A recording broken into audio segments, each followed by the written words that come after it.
I became a babysitter earlier this year to make some money. This rich family offered me $600 to babysit their kid.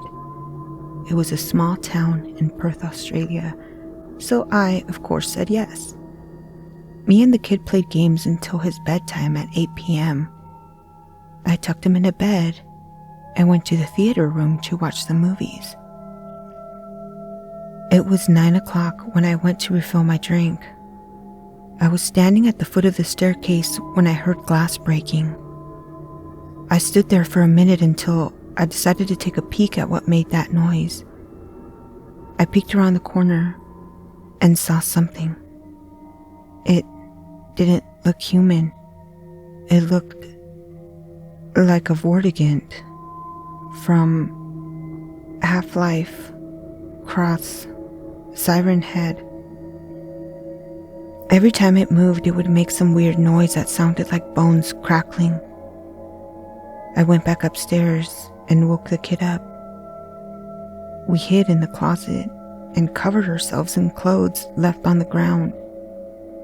Later, we could hear the creature walking in our room.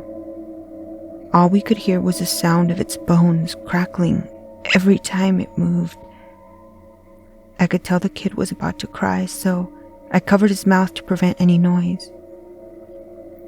Then, the creature opened the closet door, but luckily, the creature did not see us due to all the clothes. Then, the creature left. An hour went by with no noise from downstairs. I told the kid to wait here as I went to search the downstairs area. I was at the foot of the staircase when the kid yelled out, "Is it gone?" I looked at the kid and signaled to him to get back in the room. I looked back down at the staircase, and what I saw scared me half to death. I saw the creature's head poking out from around the corner. Not one part of its body was visible. The creature had a weird forced smile on its face. It didn't even have any teeth, and the eyes were completely blacked out. There were a couple strands of hair on the creature. As soon as it saw me, it turned and ran away. I stood there for at least 10 seconds before I snapped back. I ran downstairs and saw the creature climb the fence. I took the kid to the neighbor's house and they called the cops. I can't really remember much about the investigation, but I do know that they can't find any evidence that something other than a human did this. A week later, I posted the story on Reddit. The subreddit I posted this on had a lot of fake stories just meant for entertainment, and the only ones that were real were stuff like break-ins and attempted murders and such. A day after I posted the story, I got 3 or 4 comments from users saying that the description of the creature matched the exact same description of a creature they saw in their house. I DM'd all the users and got their Discord. We created a group and told all our stories. It was the exact same thing. The creature breaks in and then runs away later. Now, what made my story unique was that the creature was searching for us. So, why would it search for us if it would just end up running away? We eventually met up and tried to catch this thing in one of the users' houses, but that never worked out. Months had passed and I had forgotten about the story with stuff like my new job and my end-of-the-year exams at school. It was only when I saw a news report that the story came back to me. A man by the name of Peter Franklins was found dead in his home. He was murdered in his sleep. I remembered the name, Peter Franklins. That was the name of one of the Redditors that I had DM'd. I texted the others to alert them.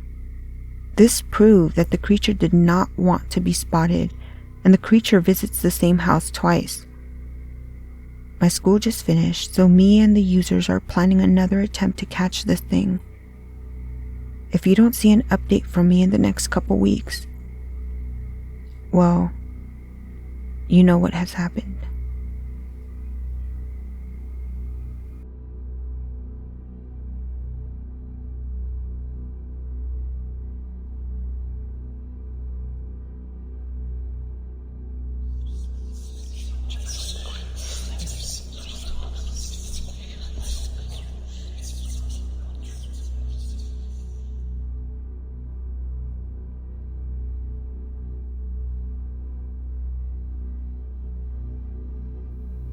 I was babysitting my cousins.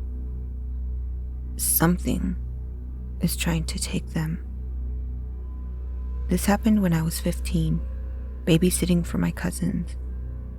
My cousins were both girls and under the age of 10 at the time. Their house was in a wealthier suburb, big front and backyard, neighbors' houses a good distance away. The backyard ended by the edge of the woods. We spent most of the afternoon playing outside. When it was time to come in, the younger of the two girls was nowhere to be found. I sent the older inside and went to the edge of the yard where they were playing. I saw her back to me, frozen in place. I kept calling her name, but she wouldn't answer. I stared where she was looking into the woods, seeing nothing but trees in the approaching twilight. Have you ever tried one of those magic eye posters where it's a big messy pattern, but if you focus just right, the image appears out of nowhere? That's what it was like. All of a sudden, I was looking into the face of a stag. Something was wrong with it. It looked sick or injured or something, with loose patchy fur and a misshapen flat face. My father was a hunter and had occasionally pointed out deer that had illness that weren't worth taking. This reminded me of that. Fearing the animal was dangerous, I ushered the girl behind me as we backed away. Once far enough, we turned and ran. I heard it move just within the tree line, loud snapping branches as it lurched forward. We got inside and I slammed the sliding glass door shut. Peering outside, I couldn't see it at all. The night continued as normal until I heard a knock at the back door. Hello? Hey, is anyone home? We could use some help out here. I was confused. The girls knew the voice and explained it's their neighbor from across the street. I told him to wait in the living room. I looked out the back door to see someone standing there. He repeated those same words and I explained that we weren't allowed outside. I remember thinking he looked odd, like he couldn't stand upright. He shifted awkwardly on either leg. I kept telling him no and he kept repeating himself. Eventually he just turned and walked off our porch out of sight. I went and explained to my cousins that we couldn't open the door for anyone and that everything would be fine as long as we stayed put. About an hour later, I became very wary of a sound. It was a gentle but methodical sound slowly circling the home. Every door and window rattled slightly. I went into panic mode, making sure everything was locked tight. We stayed in the bedroom the rest of the evening, cowering in fear from the sounds outside. Eventually, there came a knock at the door, and their mother's voice called out. We all ran to the door, thankful for the night to be over.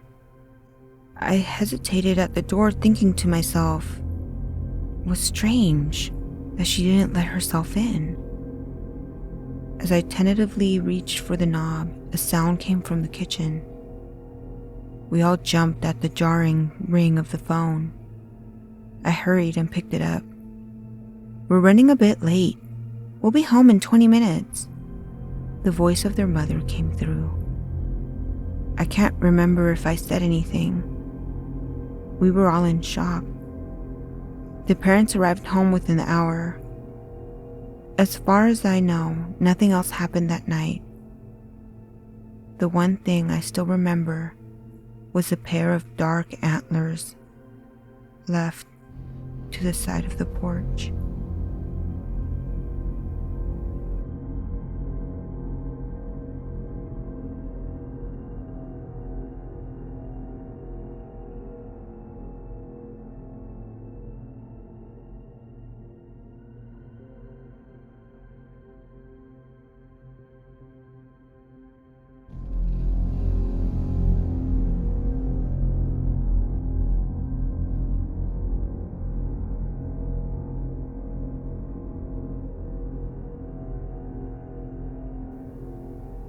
In high school, I survived a home invasion.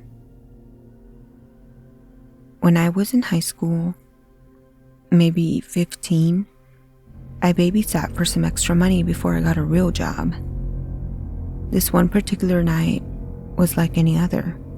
Parents going out for the evening, get to order a pizza, the whole 9 yards. Anyways, we were sitting in the living room watching some classic Disney movies on VHS. I think Beauty and the Beast. The doorbell rang and I went to answer it. I was barely tall enough to see through the peephole if I stood on my tippy toes. I didn't see anyone, but I opened the door to find a stack of papers lying in a small messy pile on the welcome mat. I closed the door and took the papers to the kitchen counter. I pulled up a chair and looked through them. There were drawings of the girl I was babysitting, Lily, and someone else playing outside. Lots of childlike drawings of her, and some of them were signed, "Your secret admirer." I assumed it was one of the other kids in the neighborhood and showed Lily. She seemed disinterested and she flipped through them. We quickly went back into the living room to finish our movie. Once the movie was finished, we returned to the kitchen to order the pizza. We found the front door opened and muddy boot prints tracking through the kitchen. The stack of drawings was also removed. I was less concerned with the intruder than I was with getting in trouble. I locked the door and began cleaning everything up. Whoever it was had already left. It was my fault for not locking the door anyway. We had finished cleaning up the mess and we ordered our pizza. About 10 minutes later, there was a knock at the door. I opened it tentatively. Through the small opening, I could see a tall, skinny man in dark, dirty clothing. His clothes didn't fit properly and his eyes had this odd shape to them. I remember thinking about how wrong they looked, but not being able to figure out what it was specifically. His eyes were dark too, emotionless, as if that part of his face were paralyzed. He towered over me and spoke. "Hiya. Can Lily come out to play?" He pushed against the door and glanced away nervously as he continued to ask about her.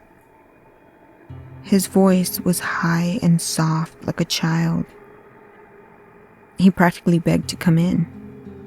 He pressed so hard against the door that the frame cracked slightly. I backed away and grabbed the phone from the counter as we retreated to Lily's room. I called the police claiming someone was creeping around and trying to get in our house. They said they would be there shortly. This is when we heard the shatter. I rushed to lock the door to the room and we hid.